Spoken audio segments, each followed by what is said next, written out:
Welcome back. All right, so 7 games for me to review tonight, which is just such an oddly small number for a Saturday night that I said 8. I defaulted to 8.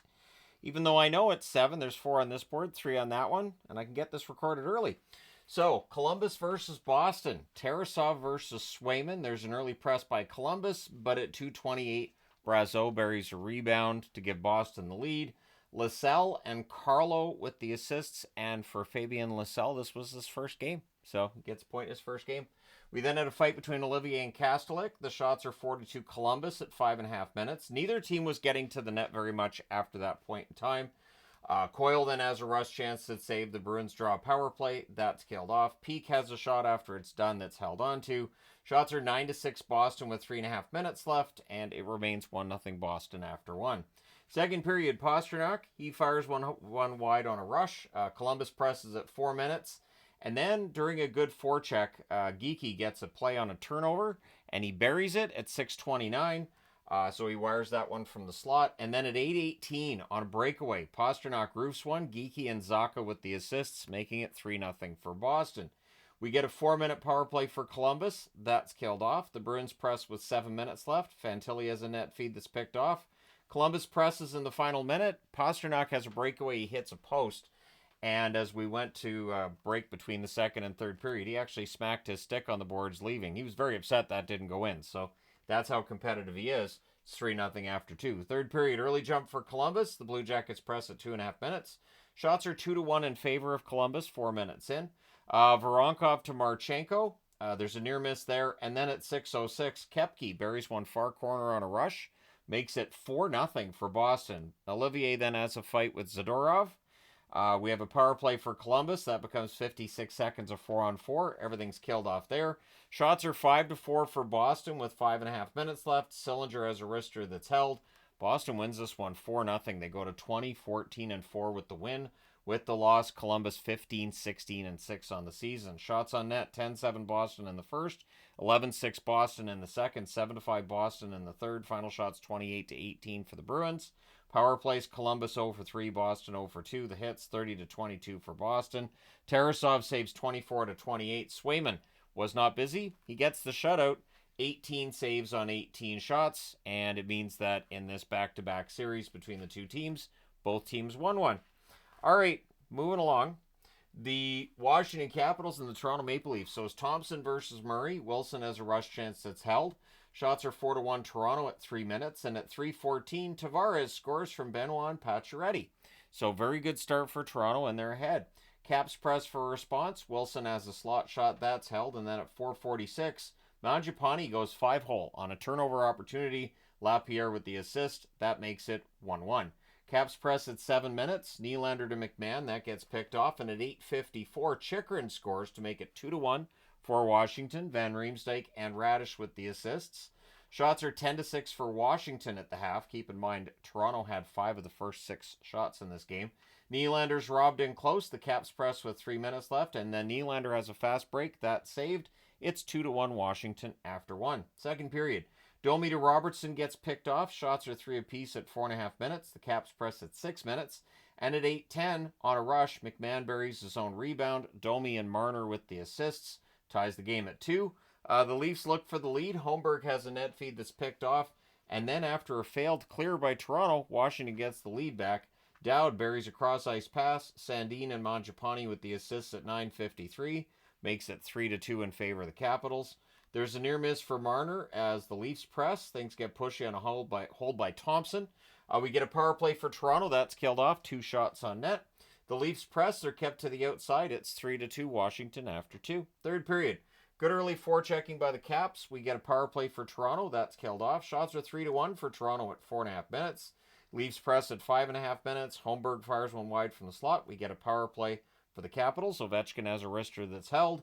And then 5-hole pass to screen. It's deflected off Wilson through the 5-hole. Chychrun and Strome with the assists at 12:36. That gives the Capitals a 4-2 lead. Caps press with 5 minutes left. Eventually, Toronto pulls the goaltender. And at 16:37, Ovechkin hits the empty net from Protas and Dubois. I believe he's 25 behind Gretzky now. So the final score in this one's 5-2 for Washington. They go to 24-9-2 with the win. With the loss, Toronto 22-13-2. Shots on net 15-14 Washington in the first, 13-8 Toronto in the second, 10-9 Toronto in the third. Final shots 37-32 for the Leafs. Power plays, the Capitals scored on the only one they had. Toronto was 0 for 2. The hits 28-17 in favor of Toronto. Thompson saves 35 out of 37. Matt Murray saved 27 out of 31. All right, moving along. The Rangers and the Tampa Bay Lightning. So it's Shesterkin versus Vasilevsky. There's an early press by the Rangers. We get a power play for Tampa, though, and they score on it. It is Kucherov from point and Gensel at 2:27. The Rangers press to respond. Radish fires one wide on a rush. The shots are 7-2 for the Rangers at 8.5 minutes. And at 9:23, they tie the game on a goal by Panarin, the assist to Trocheck and Fox. Bolts press to respond. The Rangers press with 8 minutes left. There's more pressure by New York with 5 minutes left. With 2:55 left, the Rangers get a power play, which leads to a shorthanded goal by Tampa. It is McDonough from Cirelli at 18:11, and then more importantly, Tampa Bay finishes the kill. They're ahead 2-1 after one. Second period, shots are 2-1 for the Rangers at 3 minutes, but then on a turnover at 3:35, Point makes it a 3-1 lead. Kucherov with the assist on that one. Riley Smith couldn't bury a response. We then get a power play for the Rangers, and they score on it. In that Tampa Bay scores on it. So it's a shorthanded goal. Cirelli from Hagel, he roofs that one on a 2-on-1 rush at 5:02. But I mean, these are goals on the Rangers' power play, right? And then Tampa Bay finishes the kill. We then get a power play for Tampa, and they score on it. Special teams used to be the bread and butter of the New York Rangers. That was how they got up to and at the top of the league. And it's not happening now. So Point scores from Kucherov and Hedman at 8:08. That puts Jonathan Quick in the net. I don't think that was on Shesterkin. I don't think that was his fault. We get a power play for the Rangers. That's killed off. The fans call one. The referee does not. With 1:01 left, Tampa gets power play. So Tampa's up 5-1 after 2, and they have a power play to start the third. The Rangers get a shorthanded goal on a 2-on-1 via a turnover. Trocheck from Lindgren at 13 seconds. So it's 5-2. A little bit of hope for the Rangers. Rangers finish the kill. The teams then exchange hitting the post. The shots are 4-0 Rangers at 6 minutes. The Rangers press at 7 minutes. We get a power play for Tampa. That becomes 50 seconds of 5-on-3. Eventually becomes 44 seconds of 4-on-4. Everything gets killed off. And then Nick Paul turns and wires one at 14:12 to make it 6-2. That's your final. Tampa Bay goes to 20-11-2 with the win. The Rangers 16-8-1. Shots on net 17-6 Rangers in the first, 12-8 Tampa in the second. 19-7 Rangers in the third. They do outshoot Tampa Bay 44-25. Power plays, the Rangers 0 for 4, Tampa Bay 2 for 5. The hits 23-13 for the Rangers. Shesterkin saves 8 out of 13. Quick saves 11 out of 12. Vasilevsky 42 saves on 44 shots in the win. I'm going to go out on a limb and say 42 saves. I think that's Vasilevsky's highest all year, and good on him. All right, moving along, and the last one on this board as we just run through these. New Jersey and Carolina. It's Allen versus Tokarski in this one. Burns prevents a Devils goal. The shots are 3-1 for the Canes at 3 minutes. Jack Hughes has a net feed that's picked off. The Canes press at 6 minutes. There's a delay because the Devils' door gets stuck. The door to their bench gets stuck open. Devils press with 9.5 minutes left. Jarvis has a rush chance. That's held. Shots are 9 apiece with 7 minutes left. Martinook is denied on a rebound opportunity. Canes press with 5 minutes left with 2:09 left. Carolina goes to the power play. That's killed off. It is scoreless after one. Second period. Cotter has a one-timer that's saved. Jack Hughes has a slot shot that's held. And then at 2:58, unassisted, Paul Cotter gets one. He's been cold after a hot start. Maybe he's heating up again. Makes it 1-0 for New Jersey. Carolina presses at 4.5 minutes. The shots are 3 apiece, 6.5 minutes into the period. Devils have a 3-on-2 that misfires. We get a power play for Carolina. During the kill, Pesce takes a puck to the face. He would return to the game, though, after getting some stitches. Devils finish the kill, and shortly thereafter is where Brett Pesce comes back to the game. We then get a power play for the Devils. That's killed off. The Devils go back to the power play. Carolina kills that off as well. And then at 19:30, during a press by Carolina, Orlov ties the game on a slap shot from the right circle. Walker and Jarvis with the assists. It's 1-1 after 2. Third period, there's an early press by the Devils, and at 1:05 on a cross-crease pass, Palat gives them the lead back. Bratt and Hamilton with the assists. It's 2-1 for New Jersey. Then at 1:56, Aho ties it from Roslovic. So Carolina not letting New Jersey get ahead for very long there. Heischer's then denied on a 2-on-1 rush. The shots are 5-4 Carolina at 6 minutes. The Canes get upset with a hit on Natchez. He exits. Initially, it didn't look like they were calling a penalty, but they do call a 5-minute penalty on Meyer as a result, so Timo Meyer is out. It starts off as 2 minutes of 4-on-4 first, though, which I don't think the fans were happy about. There was a good shorthanded forecheck by the Devils once we get past the 4-on-4, and then it is a power play marker. It's Jackson Blake with his first in a while. He scores from Kokaniemi and Burns at 10:43. It's a high slot chance past a screen as well. Devils do kill off the rest of the major, but then at 12:06, Roslovic roosts one on a rush. Jarvis and Walker with the assists. That makes it 4-2 for Carolina. Power play for Carolina. Things are getting fighty as that's being called. We end up with 4-on-4. There's an empty net post for Roslovic after the goaltender's pulled, and then on his next opportunity, Roslovic hits the empty net. Aho and Jarvis with the assists at 16:38. Your final score in this one, 6-2 for Carolina. They go to 22-13-1 with the win. New Jersey 24-12-3 with the loss. Shots on net, 16-10 Carolina in the first, 12-7 Carolina in the second, 13-6 Carolina in the third. Final shots 41-23 for the Canes, who controlled most of the game. Shots on net indicated that, as does the special teams. New Jersey 0-2, Carolina 3-4. The hits 38-29 for New Jersey. Jake Allen saves 36 out of 40, and Tokarski 21 saves on 23 shots. Carolina's showing that no matter who's in the net, they have a good chance of winning, which says a lot, and who knows, maybe this leads to a really good second half when/if Freddie Anderson comes back soon. We'll see. Let me know your thoughts, or I can just go to board number 2. I feel like I'm a little bit rushed because I'm in between the first and second period of Calgary and San Jose, and it always throws me off just a little bit when I'm pausing a video rather than finishing it. So we will go to board number 2. I think it's been a while since I've done a review this way where this game's not done. I'm going to review these two, and then when this one's done, I'll review this one, and then there we go. So Ottawa, Winnipeg. Sogard versus Hellebuck in this one. Barron has a net feed, that's held. Shots were 3-0 Winnipeg, 5.5 minutes in.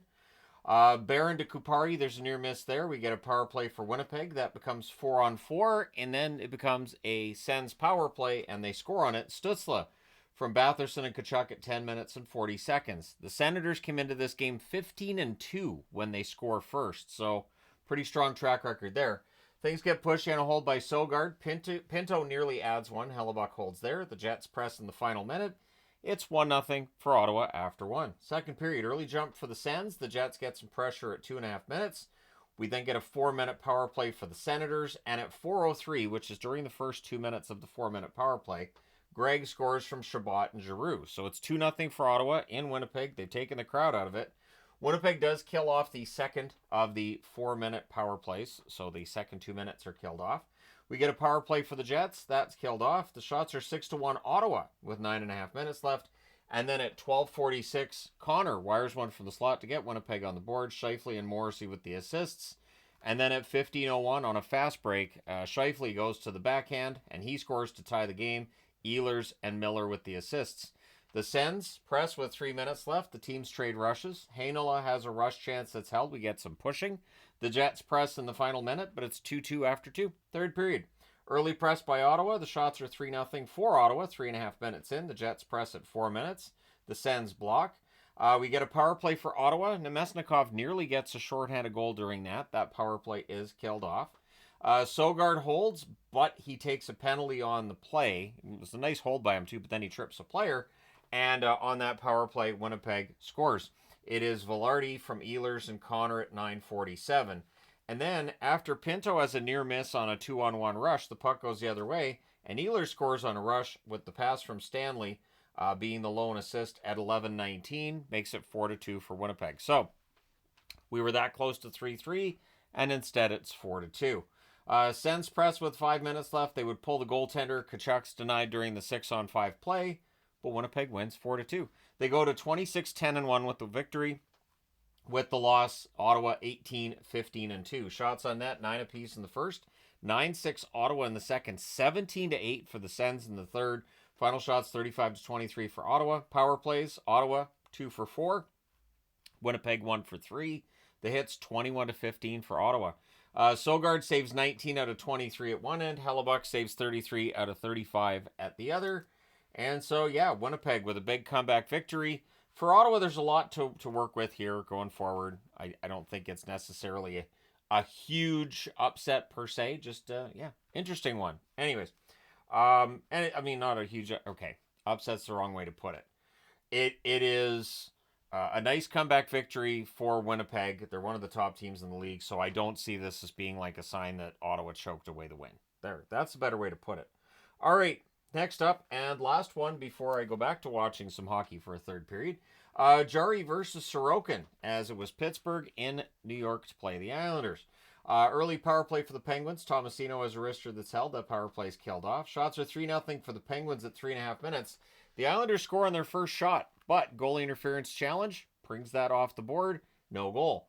Cizikas then fires one wide on a rush. Dobson has a rush chance that saved. The Islanders press with 9 minutes left. We get a power play for the Islanders. That's killed off. And then on a face-off win, Pajot roofs one from the side of the net. Barzal with the assist at 14:47. The Islanders have opened the scoring. We then get a power play for the Penguins, and they score on it at 16:03. It's bunting from Raquel. Now, initially, Crosby was given an assist on this. Last I looked, Crosby's assist has been taken away. So he passed Lemieux, and then he didn't. And his name doesn't show up on the board again. So unless that assist comes back for Crosby, he has not passed Mario Lemieux. So it's 1-1 after the first. Second period, early press by the Islanders. Penguins draw a power play. There's a shorthanded rush by Holmstrom. That power play is killed off. Shots are 4-1 for the Islanders at 4.5 minutes. At 5:39 on a 2-on-1 down low. Duclair buries one with a wrister. Palmieri and Nelson with the assists. And I thought they were going to maybe look at offside. To me, the play looked a little bit like it might have been offside, but yeah, there's no challenge or anything, so I guess not. At 8:36, Lee gets credited with a goal, which is basically Letang putting it into his own net, trying to clear it out of the crease. It happens, and that makes it 3-1 for the Islanders. The Islanders look for another, and they find it. Cizikas at 9:39 tips in a point shot. Romanov and Horvat with the assists. It's 4-1 for the Islanders. Shots are 10-3 for the New York Islanders with 9 minutes left. We get a power play for the Penguins. That's killed off. And then at 13:49, Achari buries one in close. Nieto and Carlson with the assists. With 3:16 left, the Islanders get a power play. That's killed off. And then in the closing seconds at 19:56, Raquel makes it a one-goal game. He scores from Grzelcyk and Malkin. So it's 4-3 for the Islanders after two. We go to the third. 4 minutes in, the Islanders had the only shot of the period. So no shots at all for Pittsburgh. The Islanders go into that defensive shell. It's tough to score on them when they do that. Islanders press at 5 minutes. There's a near miss for Nelson and Close. 8.5 minutes in, there were no shots for the Penguins. Eventually, Cody Glass gets the first one. It's a wrister from a distance. That is held by Sorokin. Net feed to Achari. There's a near miss there. Nelson has a rush chance that's saved. And then on a fast break, Cizikas gets the second goal of the game. He came into tonight with one goal on the season. Holmstrom with the assist of 14:43. That makes it 5-3 in favor of the Islanders. The goalie pull happens with 2:55 left. Pajot would hit the empty net as hit the post on an empty net attempt. There's what I'm trying to say. And then Lee hits the empty net at 19:38 to make the final score 6-3 for the Islanders. They go to 14-15-7 with the win. With the loss, Pittsburgh 16-16-5. They lose out on a chance to get a step closer to the Ottawa Senators. Shots on net, 11-9 Ottawa in the first, 16-12 Ottawa in the second, 8-4 Ottawa. 11-9 Islanders in the first, 16-12 Islanders in the second, 8-4 Islanders in the third. Final shots 35-25 for the Islanders. Power plays, Pittsburgh 1 for 4, the Islanders 0 for 2. The hits 27-19 for Pittsburgh. Jarry saves 29 out of 34. Sorokin saves 22 out of 25. And now I got to go watch the third period of this game. Alrighty, let us discuss the Flames and the Sharks. So Wolf versus Askarov in this one. There's an early press by San Jose. Zetterlund takes a puck to the face. He would remain in the game. It hit him, looked like in the cheek area. Shots are 5-1 San Jose at 2.5 minutes. They had a really good start to the game. It did not stay that way. Flames press at 4 minutes, and then on a face-off win, Huberdeau deflects one in at 4:40 from Uyghur and Kadri. So it's 1-0 Calgary. Lomberg's denied on a rush. Pahal has a hit on Grunstrom that draws a crowd and ends up leading to some punches being thrown. It was a clean hit. So we have a power play for Calgary. That's killed off. 2 shots on net. The shots are 13-6 for the Flames with 8 minutes left. Remember, the shots were 5-1 for San Jose at one point. Backlund's denied on a rush. The Flames press with 3.5 minutes left. It's 1-0 Calgary after 1. Second period, the Flames pick up where they left off, but we get a power play for the Sharks that ends all that pressure for the Flames, and San Jose scores on it. At 3:02, it's Celebrini with a one-timer on a cross-ice pass. Wenberg and Toffoli with the assists. One thing that San Jose fans can really look at this year and say, this has been a success, is Celebrini's development. He looks fantastic out there. Flames look to respond. They end up drawing a power play, and at 6 minutes and 50 seconds, Backlund buries a rebound late in that power play. Kadri and Anderson with the assists. The Flames have the lead back at 2-1. Shots are 6-3 for the Flames at 9.5 minutes. The Flames go back to the power play. That's killed off. There's a near miss for Zetterlund on a net drive. The Sharks press with 3.5 minutes left, but it's 2-1 Calgary after 2. Third period, early jump for Calgary, but the Sharks would get some pressure of their own 2 minutes into the period. We get a power play for the Sharks. Wenberg has a chance it's held. That's killed off. The Sharks press at 8 minutes, but the shots are 3-2 for the Flames at 8.5 minutes. The Flames then get some pressure with 6 minutes left. The Sharks, pressure of their own with 3.5 minutes left. Goalie pull happens with 2:41 left. Neutral zone faceoff then puts Askarov back in the net. In fact, there were 2 back-to-back neutral zone faceoffs, which cost San Jose some time with the goalie pull to get a 6-on-5 play worked out. So they pull him again with 1 minute and 55 seconds left. The Flames guilty of an icing with 1:14 left. Granlund's denied with about 15 seconds to go, and then Huberdeau hits the empty net at 19:59 to make your final score 3-1 for Calgary. They go to 17-11-7 with the win. With the loss, San Jose 11-22-6. Shots on net, 17-7 Calgary in the first, 9-7 Calgary in the second, 8-7 for San Jose in the third. Final shots 33-22 in favor of the Flames. Power plays, Calgary 1 for 3, San Jose 1 for 2. The hits, 19-16 for Calgary. Wolf saves 21 out of 22, and Askarov saves 30 out of 32. Both young goaltenders played quite well, so that is something both teams have going for them. And there you go. So now I'm done. So all the scatterbrained video-ness that you've been watching over the last 22 plus minutes is done. Let me know your thoughts. Hit like and subscribe if you haven't done so already. I think I just got thrown off because I knew I'd be pausing 2 different times during this video, and I haven't done that in so long. And I'm always nervous I'm going to hit the wrong button and hit stop, which means I'd have to start over because I do everything in one take. I don't know what to tell you. Anyways, thank you guys so much for all your support as always. It's greatly appreciated. I will talk to you again soon.